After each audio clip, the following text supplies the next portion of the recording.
Hey mga brods, dito sa Game 4 ng Ginebra versus TNT Tropang Giga, may mga special awards muna tayo. Dito sa Best Player of the Conference, mga kabrods, ang naglalaban, Scottie Thompson, Japet, CJ Perez, Bolik, Tolentino, and Junmar Fajardo. And guess what? Sino ang nanalo ng BPC Award? Well, mga kabrods, ito pong si Junmar the Kraken Fajardo. Ito ng kanyang 11th BPC Award at nasa history na naman ito, mga kabrods. Congrats kay Abay the Kraken Fajardo dahil pagdating naman sa average statistical points, siya naman talaga ang nangunguna doon, mga kabrods, na may 44.8 statistical points. Kumbaga, kinombine lahat ng stats points, mapa points per game, rebounds per game, assists per game, mga kabrods, maski blocks and steals. Ang sumusunod kasi sa kanya na si Arvin Tolentino, nasa 37.5 na lang ang sumusunod sa kanya. Kaya siya tuloy ang tinanghal na BPC Award. Pero mga kabrods, marami tayong nakikitang mga comments na ang deserving daw dapat ay ito pong si Japet Aguilar, mga kabrods. Pagdating naman sa average statistical points ni Japet, pang-5 lang ito. Mangunguna kasi si Junmar, Arvin Tolentino, Bolik, Perez, and si Japet, at nahuli na si Scottie. So pang-5 lang siya, mga kabrods, kaya hindi siya ang nanalo. Pero mga kabrods, ang sinasabi kasi ng mga fans, dapat yung nanalo daw ng BPC Award ay yung player na naidala yung kanyang kupunan sa finals round. While si Japet, alam naman natin, ang ganda ng kanyang season ngayon. Isa siya sa mga highest scorer ng Barangay Ginebra San Miguel this season na sumusunod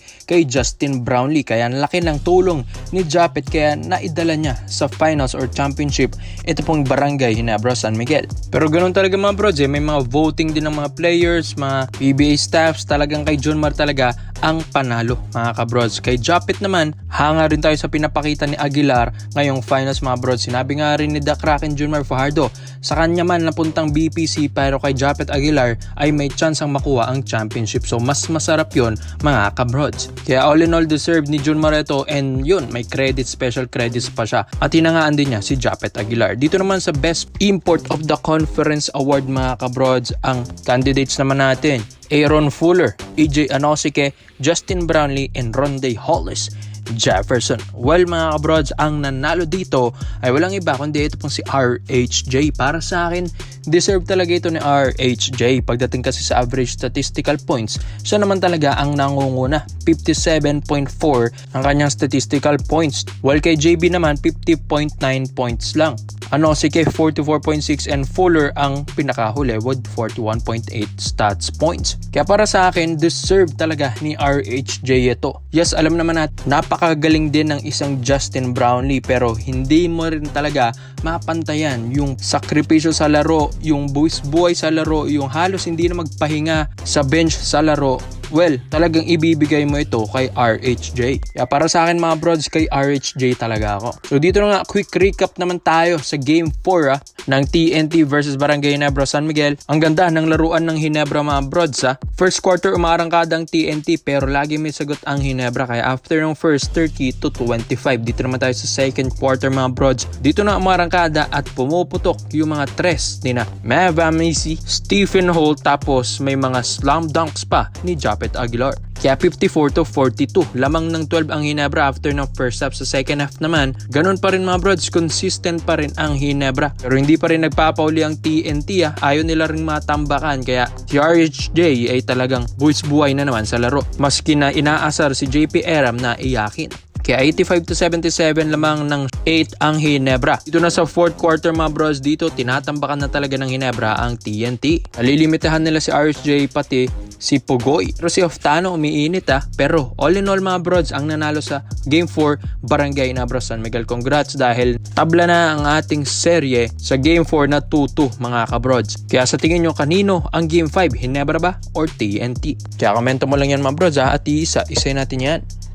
So dito naman po tayo sa kabinabalita naman natin, mga kabrods. Nababalitaan nyo na rin ba yung Jet Roy Rosario? Yes, ang dami na rin tayong mga reports and rumors na pinaka talagang mapupuntahan na Jetroy ay yung Barangay Ginebra San Miguel. Alam naman natin na ang Ginebra focus ngayon sa finals dahil syempre mag-game 5 na sila. Tapos ang focus pa rin nila yung mga trades mga broads. Yes, kahit naman may finals ang Ginebra ngayon, syempre iniisip na rin nila yung future lineup nila next season mga kabrods. Alam naman natin na lumipas na yung next week na sinasabi nilang magmi-meeting. Ito pong SMC bosses and ito pong si Jetroy Rosario mga brods dahil last week pa yon.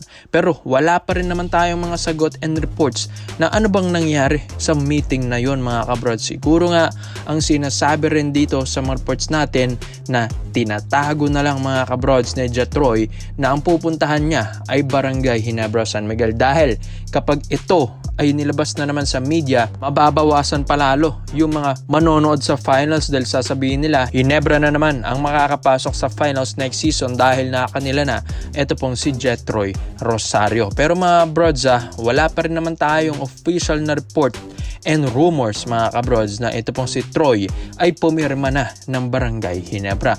Ang alam lang natin, ayun, may meeting na siya sa SMC bosses. Alam naman natin yung mga bosses like sina Boss Al and Boss RSA, Boss Ramon S ang mga kabrods. And yun nga, ang laki rin naman kasi ng mga offer ng ibang teams kay Jetroy. Siyempre, o-offeran ng malaki ito ng Ginebra para rin makakumbinsi nila ito pong 6'7" power forward na ito. Lalong-lalo na next season, Commissioner's Cup pa mga kabrods. Walang height limit import ang ating next season mga brods. Kaya ang lalaki ng mga imports niyan. Kaya mahirapan ng Ginebra kapag wala silang legit center mga brods. Dahil syempre kawawa na naman si Japet Aguilar, diba? Kaya yun, iniisip rin ng Ginebra na why not ibalik din yung Greg Zila, Greg Slaughter na wala nang team sa MPBL dahil nawala na yung Manila Stars. Tapos iniisip na rin nila yung Jetroy Rosario na dapat ay hindi na nila ito pakawalan pa dahil ang kukulit din mga kabrods ng Converge at TNT Tropang Giga na gusto nilang ibalik ng TNT itong si Troy, and sa Converge kinukumbinsi na ng sobra itong si Rosario. While syempre kung ako ay Troy and mapapaisip din ako kung championship lang ang usapan, salary lang ang usapan, syempre dun ka na sa Barangay Ginebra San Miguel. Popularity tataas pa dahil syempre ang Ginebra, alam naman natin ang dami na itong fanbase.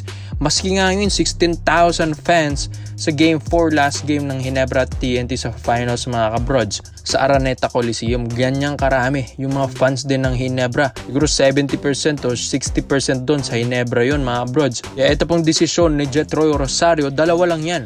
Kung SMB ba siya or Barangay Ginebra San Miguel dahil ang SMB maganda rin ang patakbo ng programa dyan mga kabrods. Kaya ikaw mga brods, at sa tingin nyo saan na ba talaga pipirma ito pong si Troy Rosario? At sa tingin nyo mga brods, ano yung nangyari sa meeting na yun with SMC bosses last week dito kay Jetroy Rosario? Or sa tingin nyo mga brods, hindi pa dahil busy pa ang Ginebra sa finals against TNT Tropang Giga? Pero para sa akin mga brods, ang dami ng signs na mapupunta yung Troy Rosario sa Barangay Ginebra San Miguel. Story pa lang ni Jetroy sa mga social media accounts niya ay alam mo na dahil meron doong bote ng gin at San Miguel beer. Kaya komento mo lang po yung mga brods at isa natin yan. Salamat po sa panonood mga brods at dito sa updated highlights yun lang. I'm out.